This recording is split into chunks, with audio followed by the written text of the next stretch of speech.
What the hell is going on, guys? Welcome to the Reload Podcast. My name is Cody Luongo. It's been a long time. It's been maybe 2-3 weeks since we've been here. Obviously traveling. We were in Dallas last week for the DreamHack Dallas Masters event. Boy, was it tight. So a lot to share about that. Got a couple stories in the news.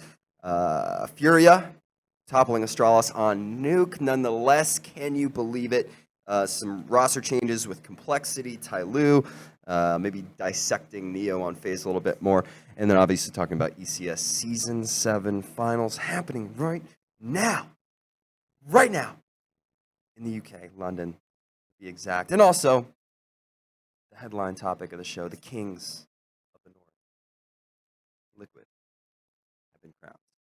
Before we get into all that, let's bring in my guest today, maybe more of a co-host. He's an American Counter-Strike commentator, analyst. He's a coach for CLG Red. He's my homie, my dog, my bear. It's Eric DaBears Stromberg, baby. I want to see him right now. Up, Cody. It's been too long. It feels like months, but it's only been a couple weeks. Welcome. How are you? Doing great. I think that might have been my best intro of all time. There you go. And you can only build from there. Every week it has to be a little better, a little better, a little better until you finally reach the top of the summit, just like what Team Liquid has done. Woohoo! See how I tie that together, and the lights go out at the same time. Look at that. The energy from Liquid has literally shut off. Boom. I'm back. Can you guys disable that? Isn't there like a if setting this for is. that? You guys figured that out yet? You know what? I guess we forget about it every time before we go live. I'm getting a nod from the director, like, yes, we do, baby. Great, that little flavor. That was so good. That was so good. That is just stare at the summit, just as Liquid has done. It was too good. Is that off the cuff? Like to Is tie that things. off the bear cuff? Yeah, it's just straight out. I mean, it was just brewing inside here and just spit out. Sometimes I just and then something brilliant comes out every once in a while. All right, but usually it's just diarrhea. You literally out of the mouth. You're puking greatness, is what you're telling me. Sometimes, yeah, it happens. Okay. Sometimes you get a little lucky. You have to have a little luck. You can't just be all skill, guys. You got to have a little bit of luck. Sounds like this guy's got the swag flu. Am I right? Huh? What about that? It's been a while. I feel energized. I've been waking up at like 8 a.m., 7 a.m. every day. Ooh. So I've been up for like 5 hours already. I'm good. Early bear catches the fish, huh? Yeah, the old salmon. Yeah, I like it. Tuna. A little tuna. There we go, man. Yeah, it has been a while. What's new with the bear life? You casted quite a bit of ECS. How was that? So yeah, I was gone for a couple weeks for ECS. It was a blast. I mean, watching like 12 hours of CS for 3 weeks, like 4 days a week. It was very learning experience, a big learning experience, and just seeing how the meta is slightly shifting, how other teams are kind of catching up to teams like Astralis, and then you see other teams kind of emerging, like Furia's hitting their stride, yes. And then you have ENCE is still doing well, and then teams like Vitality, who took over the #1 French team, and I'm pretty sure they're a top 5 team in the world, either top 5 or top 7, whatever. They're pretty much up there with the best of the best for just being a team for a short while, so that's pretty impressive for them. Yeah, so many things to talk about there. Like Vitality, I'll start with just to say, like, when the organization started, I remember the CEO released a statement alongside the entry into CSGO saying that they wanted this team to be a top team in the world, and they've achieved that in what? I mean, it was in October. It's like 6 months. Yeah. It's like 6 months, maybe 7 months. Oh, okay, probably a little more than that. Yeah. Like 8 months, but still, it's still relatively short. Just because of when they first announced it, people just kind of shrugged it off, laughed, and then when they announced picking up ZywOo, at the time, ZywOo was kind of people thought this guy was a cheater in FPL, that he is a cheater, and that picking up ZywOo was a mistake, but so far he's been one of the best players in the world. Yeah. Actually, French Prince. And on a consistent basis, this guy is really, really consistent, and actually I like watching his demos because his aim is so steady. He has incredible crosshair placement, and it kind of inspires me in a way to like, um, you know, sometimes I have that shaky aim because I like to aim flick a lot. I'm a Mm, flicker, yeah. and so when I watch a Zaiwu demo, it kind of reminds me that, especially when you're nervous, it's probably a bit better to have steady aim uh, and head level at a common choke point instead of trying to rely on the flick all the time. So it's a good inspiration, I was gonna good interject. reminder. Yeah, I was gonna interject a little joke that you like to flick your flicker like the lights in our studio here. It'll go off at least once an episode. Should have said it, Uh, man. This coffee tastes so like ammonia. Do I keep drinking it? I don't know. I know exactly, What is exactly that? what you What mean. is that? It's like What is that? one out of like 50 coffees, maybe I'd Yeah, estimate. It just has that the taste. aroma of S- ammonia taste. What is it? Yeah, What is it? I And don't I'm know. gonna probably drink it all. There's only a little bit left now at this point. I'm already in too deep. It's already in my body. So whatever. Keep it going. Flush it out. Strengthen my immune system. Why not? Yeah, ammonia is great for you. Yeah, right here. No, it's not. Don't say that. Someone will actually believe you. S- It's So not a good for you speaking, guys. yeah, no one drink ammonia. Or Please. yeah. You have to say it. So on the topic of Zaiwu, you talk about crosshair placement. Would you say there's something like proprietary about Zaiwu that makes him so good? Maybe like m mentally or He's like he's a very safe player for the most part. Um, you'll see him play like, a few same spots. I'll just probably examples like Nuke. He'll play like the same 3, 4 spots, and the beauty in that is he just knows when to play it, and his teammates know how to play around him. So it's not just Zaiwu just carrying everybody like a simple or anything. Vitality actually has one of the best support players in the world. I think Apex and BK have done enormously amount of work to make Vitality um, very successful. I mean, nothing to take away from Alex and RPK. I think it's just a little more name on MBK and Apex, and the whole team just makes it a lot easier for Zaiwu. Like, just watching his back, make sure they have flashes ready for him to shoot. And Zaiwu, excuse me, will kind of play more defensive, sit back, have like he makes sure that his positioning and his aim window is like this. So when he has to aim, it's not like he's moving his mouse that far back and forth. It's just short kind of aim movements, and he's just so consistent at hitting those kind of shots that he's dropping 25 kills a half, and you look at a good amount of those kills and they look pretty effortless, is because of his positioning and his awareness of the game.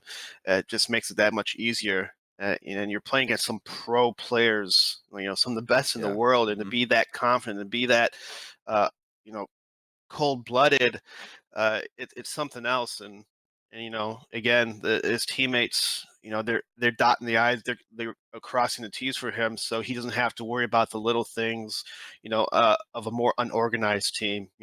Instead of worrying about 3 to 4 spots, play a little unorganized, you play a little loose, you find yourself spreading out a little bit more, watching more spots, that kind of thing. But if you keep it really tight, for this specific round, maybe you only have to watch 2 spots, and that can be a huge, confidence thing for an opper, where you just have to focus on 2 spots. That's it. That's the strat. You focus on these 2 spots, and it's the rounds become easier if they follow your traps. So a lot of stuff like that just really helps Yeah, I think the a support player like Zoho. system through Vitality is like putting Zaiwu on a bit of a pedestal, but I think he's quite skilled. Thank you for that Yeah. the expert bear breakdown. That was almost a tongue twister. Just a um, little part. I mean, there's 100 moving pieces. Like yeah, every round. Again, Alex and RPK, they still do a lot of work, but they don't get much credit because right now it's a stat era. Everyone loves to look at stats. They look to see ADR and yep. plus minus. Hmm. The best in the world has the best plus minus, but the professionals, the true fans of high level CS play, or high level teamwork in general, it could be applied to any game. It's all about the team, and the team really makes it work together. Yeah, the ability to really break down gameplay, players, rounds, like extremely technically is very difficult. Like Oh 'cause there yeah, are so many moving pieces in a game. Like it's literally insane to do it yeah. like It's efficiently like and sound smart and be right or whatever. I don't know. you don't know if one round is because you just got out aimed, or one round, like, was it a bad strat? Did we make noise? It's a lot of little factors that you have to go back and watch the demo to find out, because in the time, in the moment, you kind of miss these And it little happens small quick. details. It happens Happens quick. quick. Everything happens You super know what I quick. mean? Even though you Yeah. see them walking around, there's still hundreds of things going on that Mhm. the observers can't all get, because they're focused more on the action. And so there's always a story behind the frags that a lot of times you do not see, because there's only one observer, and they have to capture the frag, so they'd be bouncing around. But again, you have to watch a demo to see all the hidden pieces that just make it all work and come together. Mhm. I like that. Behind the frag. I feel like that could be a new series or something. Behind the frag. I'm all about Behind the timing, man. frags. So you mentioned Furia as well. Furia. I got the whatever experience. Is that the right word? I'm totally having a brain fart right now. I got the. I was blessed to watch them at DreamHack Dallas live and see them come to life. They stomped on Vitality. I think it was 16-8. And now they just beat Astralis on Nuke in That's the opener impressive. of the ECS season finals. I would have thought that Furia would have a little trouble against more structured, organized teams like an Astralis, but seems like Astralis has been hit in a funk lately. Yeah, They just they're not completely dominant as they once were, and I think that's a combination of teams actually catching up to them, but also Astralis not playing as much tournaments as the rest of the I guess world. It's already yeah, they're June, getting almost. rusty. It's already June, and they've played what, like 2 tournaments maybe? I mean, that's just a complete guess, but it seems like in every tournament, there's no Astralis. There's no Astralis. There's no Astralis. It's every other team but Astralis. And so these teams, like, in order to beat the best, you have to play against the best. So if 2 through 10 are keep playing each other in these tournaments over and over again, and Astralis is kind of not doing anything, they're going to get left behind and get stale. And they have to get the feel for it again. Like, you Yeah. can't, because again, everything's changing and moving so fast. It's an arms race, but for CS. Yeah, I mean, this is a headline that probably would have created a black hole in the universe if it was like a month ago or maybe two. Mm. Furia beating them on Nuke, nonetheless. Caserado dropped. He went plus 12 in that match. But I mean, total collective effort. I was loving Art to watch him. And actually, Furia is actually really good at Nuke. Like, Yeah, their they're whole really team good. can. The whole team. What makes Hyria so special is that they have 5 players where each player can go off, which is a good combination when everyone's on fire. And when everyone's on fire, Fury is one of the hardest teams to beat as well, because of their play style too. They're very aggressive. They're very explosive. I guess the best word is explosive. These guys, if there's a smoke there, usually teams respect smoke. They kind of wait it out. It's usually the safer play, just to kind of not go through smokes, because you don't know what's behind the corner. But Fury has taken that, I guess, weakness for a lot of teams and made it one of their strengths, where they're spacing, timing, and able to explode through these smokes, which are usually supposed to slow down teams. It does the opposite for Furia. They pop through those smokes. They pop flash into smokes and then jump through it. They have such a good kind of like loose coordination that they're able to just catch teams off guard a lot. And a lot of these teams, it's very annoying to deal with, because what used to work for you and against 95% of other teams doesn't work against Furia. So you have to kind of be able to adjust on the fly, or have a really good game plan that kind of counters Furia's play style, which I guess that is the arms race. You counter each other over and over Yeah. until you emerge as a whole different new kind of play The style. meta is changing. Meta, meta's changing. Smokes. If Fury is known for popping through a smoke, it kind of creates that extra option. Maybe if there's a smoke laid from them or whatever, the other team's gonna be thinking like, "Oh shit, are they gonna pop through that right now?" One D can get Yeah. ahead.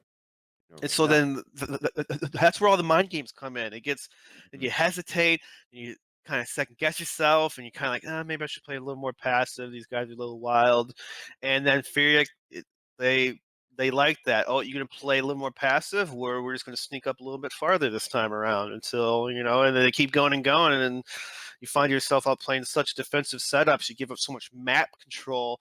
That's when a lot of fakes can become very good. If you give up too much map control, fakes are amazing because I mean a game like FPS or games in general is a game of information and how to adapt and to adjust to what the other team's doing, and it's just insanely difficult to do that when you don't have map control.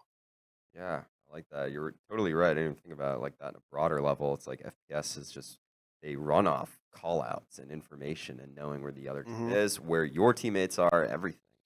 And Halo, COD, any FPS you've don't ever say it. played, My every weakness. FPS, it runs on this concept: spacing, communication, and teamwork. That's the bread and butter, the biscuits, the meat and potatoes of FPS.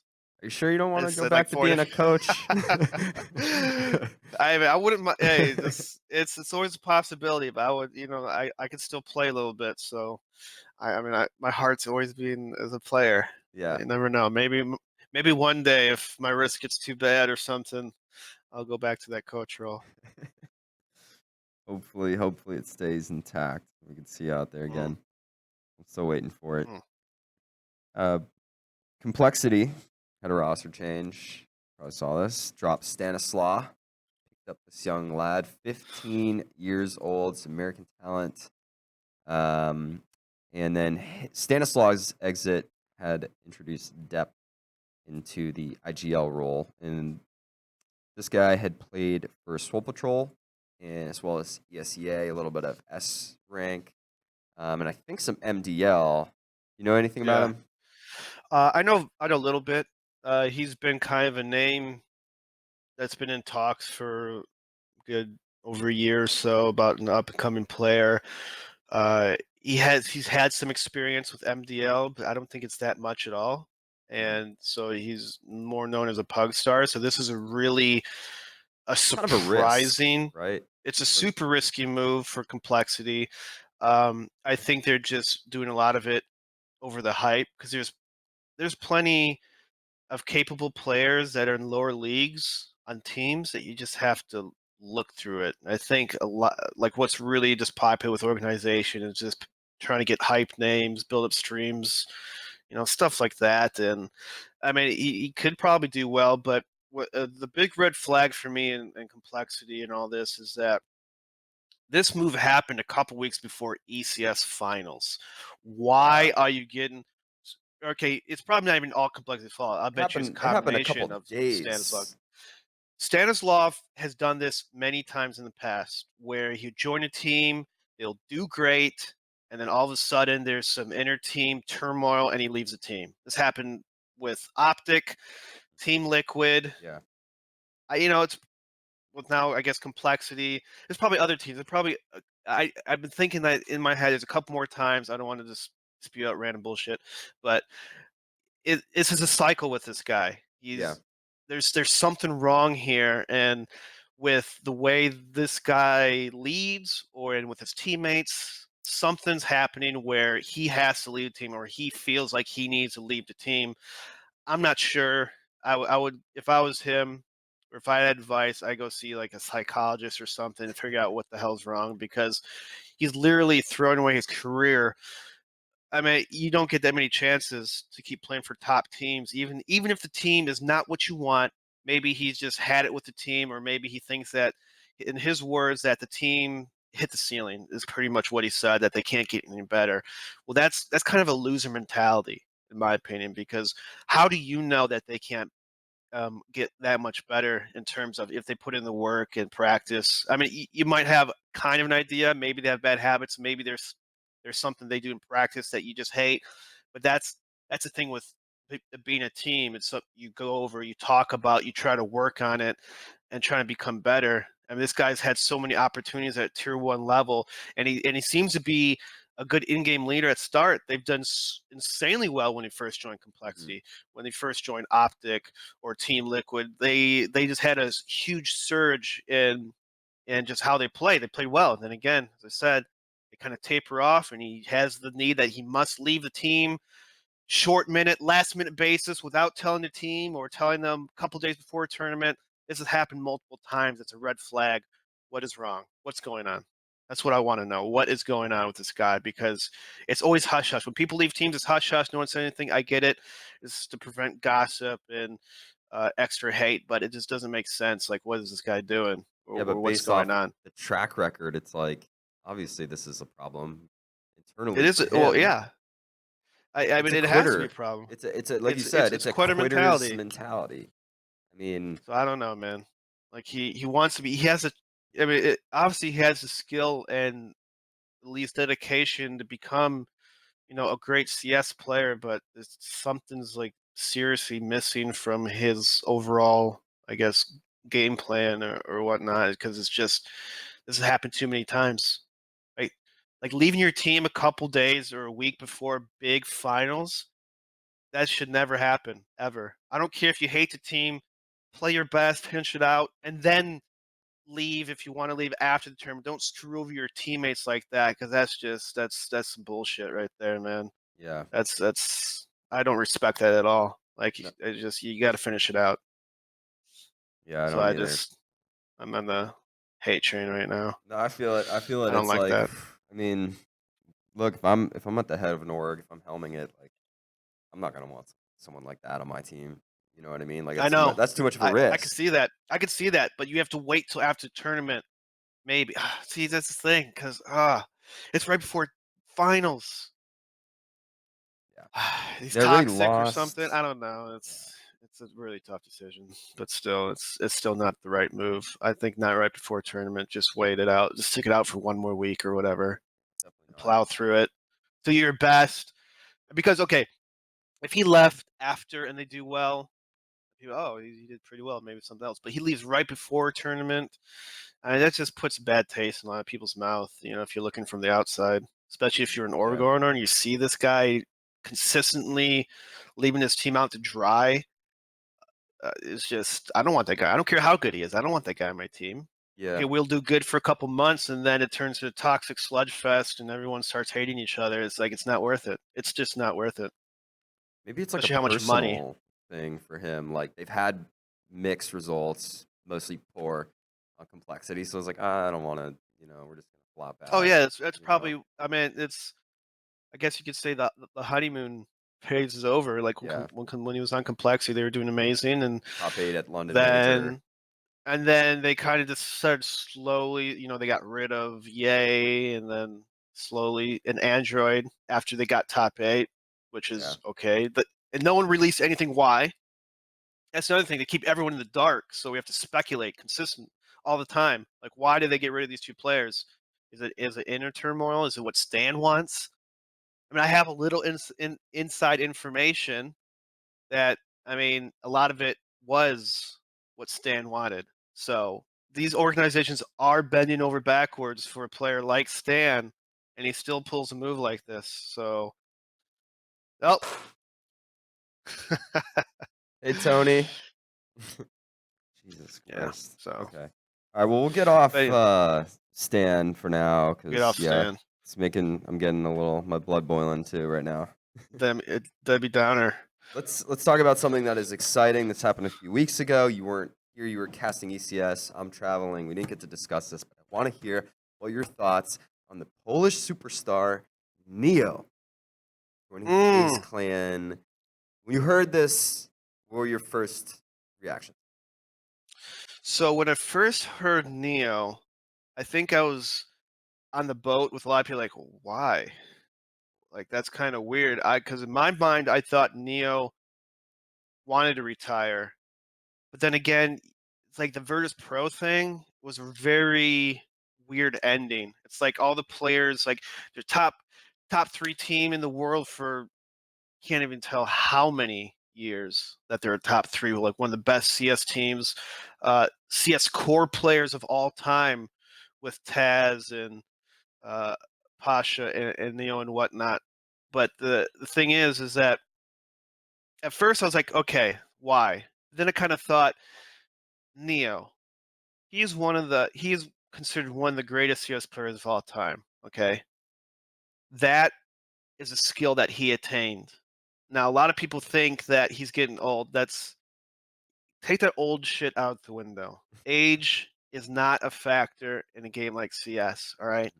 People say, well, what about reaction times? Again, reaction times don't go down until you're like 60 or 70 years old, everybody. 30, 40, 50, it's still pretty up there. It's still pretty good. So reactions is not the thing. What the thing is, what separates the best of the best from really good players to average player is the passion, the heart, the will to win. Now, I can understand Neo not wanting the will to win on a team like Virtus Pro, where you've had roster problems, you have people playing PUBG, you have interclan turmoil between leaders and younger players, like with Snacks and Bialy and Taz and whatnot. Probably makes a player not want to be, on the team or be as dedicated. And one thing I wanted to kind of toss out there, as an experienced player, as you turn to a veteran and you have younger players, because here's the cycle of CS right now. You get the young guns, you get the fraggers, and then you have the old people doing all the support work. Well, support work's going to make your plus minus a lot worse. Okay, it's a fact. So Neil, who was in 1.6 the fragger, he was shifted more towards more of a support role because why? It takes more than fragging to win. And these players know this. And so they have to sacrifice their wild tendencies of wide swinging, peak, and try and go for those one taps to get more consistent results, which will be less flashy plays, um, more methodical kind of movement, which a lot of times can be negative if the other team does not respect you, and that's a problem. People didn't respect Neil for at least the last couple of years because of this mentality kind of thing. So I think to wrap this all together, I think Neil would be a good fit for FaZe in terms of just bringing a little stability and structure to the team. And I think if he could find this motivation like he did in the past, he's gotten to that point before. And I believe he can do it again. Maybe not to the extent of being the absolute best of the best in the world, but I believe he could still be a really, really good player and help FaZe win some championships. So there you Yeah. go. That's what I think. Okay, right on. That was a mouthful. I agree, though. I think FaZe. It was a bit of a shock to hear the news, right? But I think the pickup of Neo A lot from of people were hating. FaZe. Everyone hates everything. We know that. Everyone hates everything. Let's just We establish got that second first. place. You suck. Go change your roster. Yeah. Second place in the world. You suck. Well, you guys over there sitting in open leagues, going 9-6. Get the hell out of here. You guys don't know what the hell you're talking about. Play casual deathmatch. But no. Yeah. So I'm with you because they say, people say, "Oh, this guy's old. He probably has shit through a bag." Like, you know what I mean? Like all this crap. But I see the experience. You know what I mean? Neo's been in the game for years and years and years. Like I see him, and he's with a team of veteran, experienced players, Olaf, Meister, Nico. So like, I don't know. I think in that regard, when you're talking about a couple of older guys with a lot of professional experience in the scene, I think that Neo might be a good fit. I'm kind of curious to like how much he's actually calling. Like, I wonder if like Nico's kind of like chiming in here and there. Yanko said in an interview, he's quoted saying that they brought in Nico or Neo so that they could have another voice in the team. So I wonder if there's some like hybrid kind of like I just wonder how it's actually fanning out in the server Yeah. and in the Yeah. practice rooms. It'd be interesting to see how they develop. And I wouldn't be surprised. Like a lot of people think that IGL is just calling strats a lot of times in the game, which technically is true. But a majority of the work, which you don't see, is the prep work leading up to the game, making strats, coming up with new flashes or smokes, which is Mhm. collectively a team effort. But I guess in the end, it's really the IGL that brings everything together, makes kind of like a structured game plan around your team strengths and and weaknesses. That's what I usually have dealt with in terms of IGLs and what I think. So I'm pretty sure a lot of it has to do with a little bit of prep work too, because it's not just calling strats. Obviously, you got to make the Yeah. strats, you got to do your research and stuff like that. So I can see that him being a big help. He's had a lot of experience. He's been playing tournaments for 15 years, 19 years, whatever. Yeah. He's seen it all. So I think it'd be good for the team. Yeah, and I think they placed, was it at least top 6 in Dallas. So, and they were playing pretty well. I caught a couple of their games, and they look good. You know what I mean? For just how recently they got Neo into the mix. So, They are looking good. T sides are getting there. I mean, obviously, it's not going to be something overnight, but it's getting better. They're showing signs of improvement, which is a plus. And again, we're like saying, oh, they got top 6 at DreamHack, whatever, but it's or top 4, whatever. It's still a pretty big accomplishment. I don't think people quite understand like the difference between a top 10 team in the world and your average team that you play against online all the time. It's night and day. Like yeah, just people just underestimate that. So they are doing better. you're going to get spanked in the game against FaZe. You will. Like literally, You know what I mean? if your team plays, 99% of you guys are gonna get 16 forward. 99. 99. You're surprised they got 4 rounds. I mean, yeah. Hey, CS:GO. Sometimes you get lucky. Yeah, dude. Just toss some random molly up in the air, lands on 5 of them, kills them all. You never know. Yeah. Um, let's talk about the headline topic of the show today, which is Kings of the North. It's Team Liquid, baby. They just surpassed Astralis, who was at number 1 for, I think it was 400 days. I read somewhere last time I checked. It's a long time. They finally time. did it. I am Sydney, now DreamHack Masters Dallas. And Liquid is looking damn good. Elige got the MVP, who was just an absolute machine in the server. I mean, this guy is coming up with just super clutch triples. Like it felt like every other round. I mean, against Ents, Furia even put him to the limit in the first map on Nuke. I think it was like 16 to 13 or 16-12, something around along those lines. Yeah. I was kind of, hoping for maybe a Furia upset, but nonetheless, like the crowd, as you can see, was super energetic, just heavily for Liquid, and that place was going freaking bananas. It's kind of wild.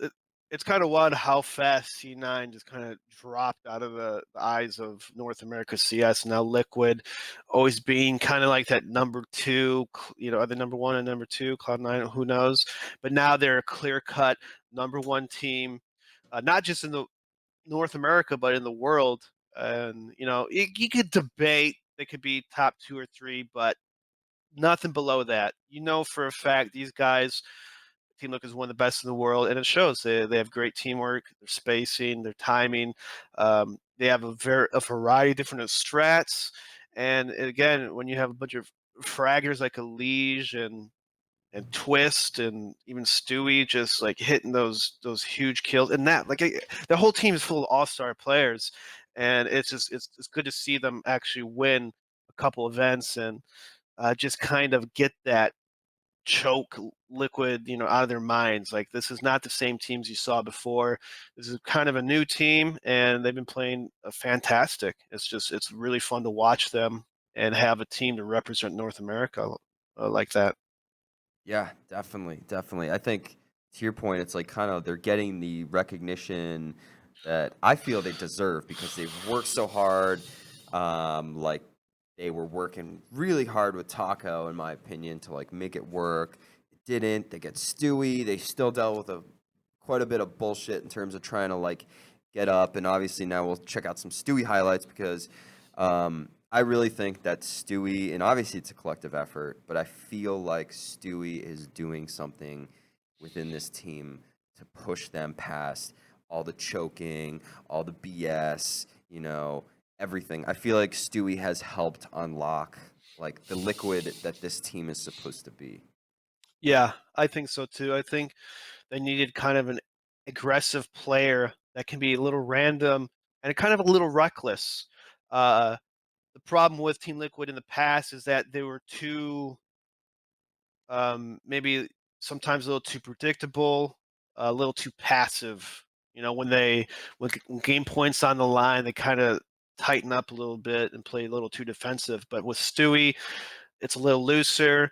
Uh, he brings kind of like that wild X card factor to their play style, and it complements it really well. I think it works for both players. The discipline of Team Liquid will help Stewie, play a passive, but then when they need to have that push, that surge, that aggressiveness, he's able just to, turn that switch Yeah. and do it. That's a very strong weapon to have on your team.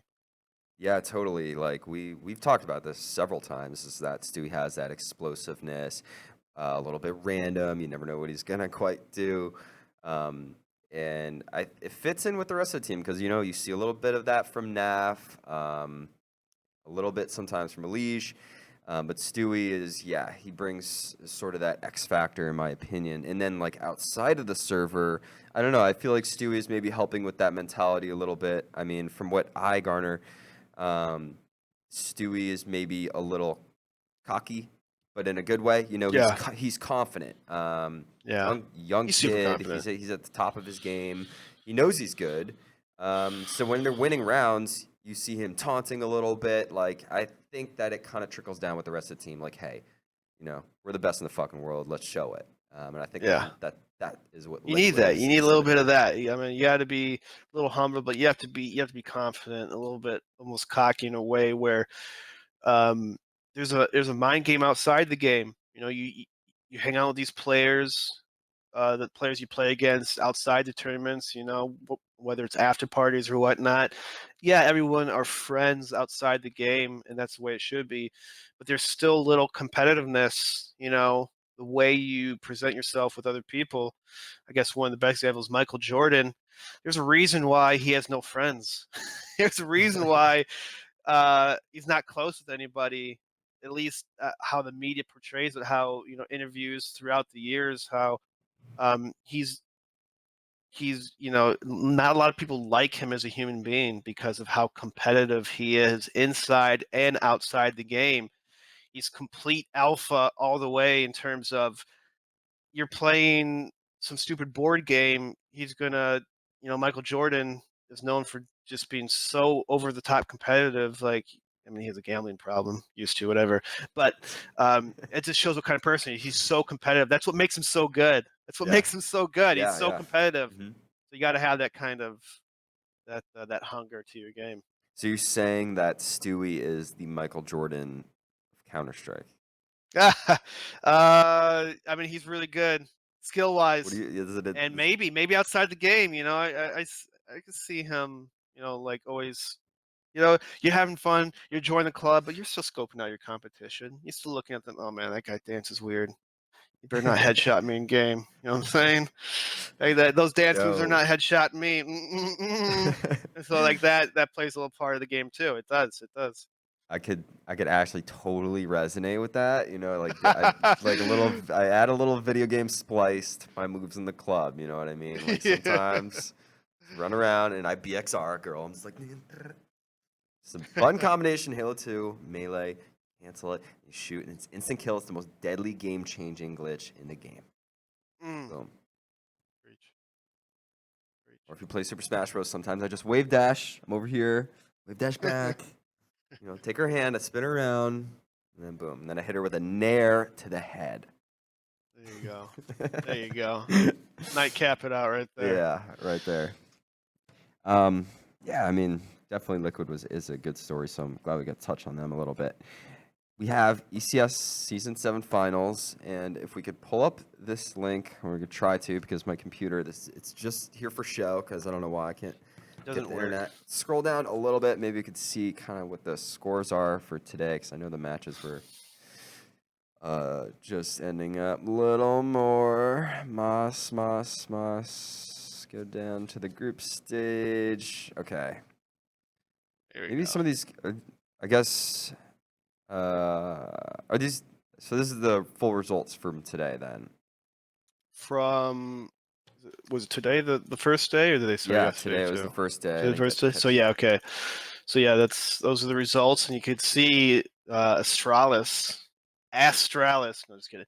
Um, they lost to Nuke to Furia, and that was a huge. Now the story of that is that Astralis was, I think, up 14-8 or something, No 14-9 maybe. It was like 14-8, 14-9, Mm-hmm. and Furia won out to win Oh, the game.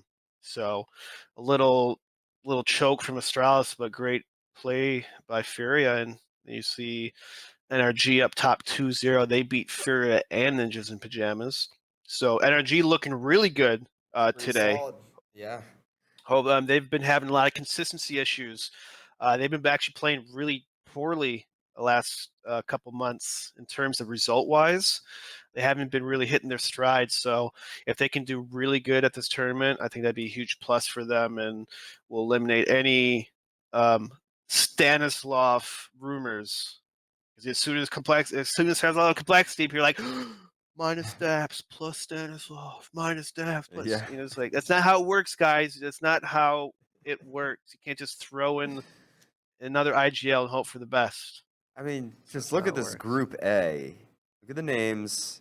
And then you have Astralis and Ninjas fighting tomorrow in the elimination match. Like, That'd what is be happening to the world? well. World? Hey, you gotta keep on top of your game. You can't Hmm. just sit back, collect the checks. There's people out there hungry. They want to earn money too. They want to be the best. Yeah. And it's a cutthroat. It's every day in, throughout, 100%, 110%, all day, every day, or you can get left behind. Blastralis over there, skipping out in tournaments, Ooh. collecting those paychecks. It's going to hurt. You're going to see the results not in your favor. But again, it's not over yet. Astralis still has a chance. They haven't been looking good lately, so I don't know. You really just call him Blastralis? You're on That's fire right. today. You know that? I'm going with the You are memes. on I'm going with the fire. memes today. Just Blastralis. Yeah, that's how it is, man. You're gonna skip events and only attend blast events. Did you wake up That's today you and all you that. just knew you're like, I'm gonna fucking kill it today. Like this is my day. I felt good. It's been a while. I was yearning. I've been yearning to talk on this It's podcast. It's it's been actually weeks. nice. It's nice when you have a couple weeks off because then you just come in, you're like, boom, you You just fucking energize. You release get it. the refill. You refilled my tank. I'm here. I'm full Right here, right now, baby. right now. Let it be known. We got to wrap this show up. All right. We got obviously our Hotspawn Play of the Week, which I was on the cuff today. I decided Flashbang for breakfast. I guess that's what I went with. So Ooh, I let's like run. that. Flashbangs, pop flashes, baby. Let's run it. Voice for the squad as well, as far as calling is concerned. But that peak is beautiful. The timing could not have been better for MIBR, and they have absolutely smashed North in a matter of seconds. Everyone was wiped out. I don't think you can find a better timing for that. My goodness. It's really amazing what a pop flash can do. Pop flash is one of Look at the. that, boof. Oh, I saw that. It's so good, brilliant, and that's pretty much what I think the meta is going to kind of shift to a little bit more towards, is more pop flashing, because of Furia. Well, not because of Furia, but Furia has shown that how strong and powerful these quick bursts of taking choke points can be. Right there is more of a defensive pop flash, but the idea has been around since original Counter-Strike. Since 2000, pop flashes were a thing. It's kind of like a lost art being rediscovered even more. Yes, obviously there's pop flashes still, but it's being widely more used, more, and getting better and better now than it ever has been in CS:GO, and that's very exciting to see. Yeah. Like, we talk about one pop flash, but what about chain pop flashes? All right. That's literally Mm. the ultimate move you can do. Imagine playing a choke point, you're playing anti flash. A lot of teams play anti flash players, a CT or T, whatever. You hear that one flash. Oh, there's a flash. Let me turn, and then the second one. Come back Chain and just- flash. You gotta send 2, at least 2. That's the magic number. Get 1. Oh, they dodge, and another one comes in your face, and now you're screwed. And that's when you make your move. The double pop flash. Is that being That's explored gonna right be next now? move. Are people doing that? A little bit. Yeah. I don't think as much as it should be, to be honest.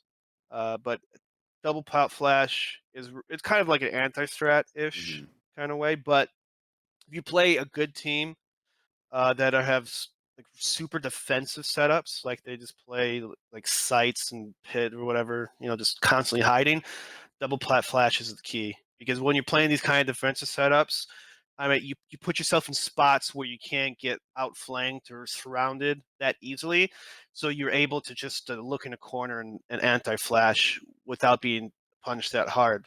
Yeah. And so you gotta kind of think ahead. Why they playing passive? Because this and this and this and blah blah blah blah blah. Right. Like I that just thing. loved that play. I mean, there's no way, like, even It's if simple. even if you turn away, you're still getting they're swarming from the left, the right, and it comes off the roof too. You know what I mean? Good Like, just spacing, boom. good flash, and they Great timing, too. capitalize. They capitalize on it. They And the meat capitalize. grinder just Yeah. Just whip mow them 'em. down. So give me a round. Give me a round. it's a clean move from MIBR. So it's good to see them it's good to see that from MIBR too. You know what I mean? Like, feel for these guys, feel from this group. I want them to achieve their SK greatness again. I want to see that. I want to see everyone collectively playing their best, because that makes the game that much more better to watch, in Yeah. my opinion. Lastly, we have another piece of utility for our banter of the week, which again, sometimes I read this back to myself. I'm like, why did I say this? This is God's Molly. Instead of God's plan, God's Molly. Let's check it out. North. So what is going on here? Oh, the Molotov was shot. The incendiary was shot by the opponent, which probably helped save Fur from being shot in the face. So That's happened to me before.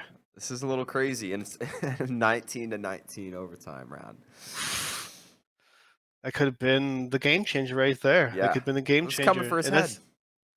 it's right there. Oh, Look at those bullets. and that's happened to me before. I've actually seen op shots shoot out grenades and save you from. I don't know. Are those like you cannot shoot through it at all? I'm assuming so. I guess not. It's not like a wall shot. It's just it completely blocks it, which is wild. Yeah, it's cool piece info, I guess. I mean, it's things It's like super this. rare. Things It's like super this. rare. Of course it is. Yeah, things Yeah. like this, I really appreciate. You know what I mean? Because it's just this little like 1 in a million chance thing that keeps you alive.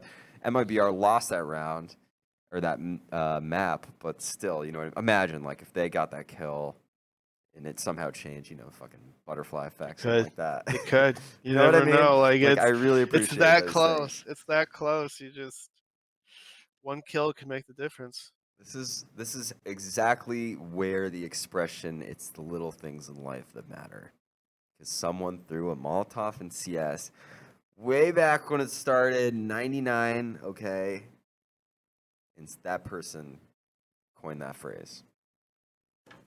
That's how I'm seeing it. That's how you do it, man. I do. All right, Eric. Well, thank you as always for your time, Thank you. my man. I really appreciate it. Appreciate it. It was fun. And see you in LA for E3, my man. Ba ba ba ba ba. Yeah. Adios. Adios, amigos. Adios, amigos. To Eric, to the people that tune in to watch, thank you as always for coming in. We're here every Thursday, 2 p.m. Central, except next week because we're in E3. Doing some work out there. Maybe get some CS content. Can't say nothing, but again, thank you guys for tuning in. Make sure to follow UGC Events on Twitter, and obviously, huge shout out to our sponsors at Hotspawn Esports, or visit them, hotspawn.com. They cover CSGO, Dota, League, a lot of really cool, interesting pieces there, guides, and find some of my work on there as well. And don't forget to follow The Reload at The Reload FM for the best in Counter-Strike news, clips, and everything. Obviously, the banter, we're big on that one. So thank you guys for tuning in. My name is Cody Luongo, and I will see you next week.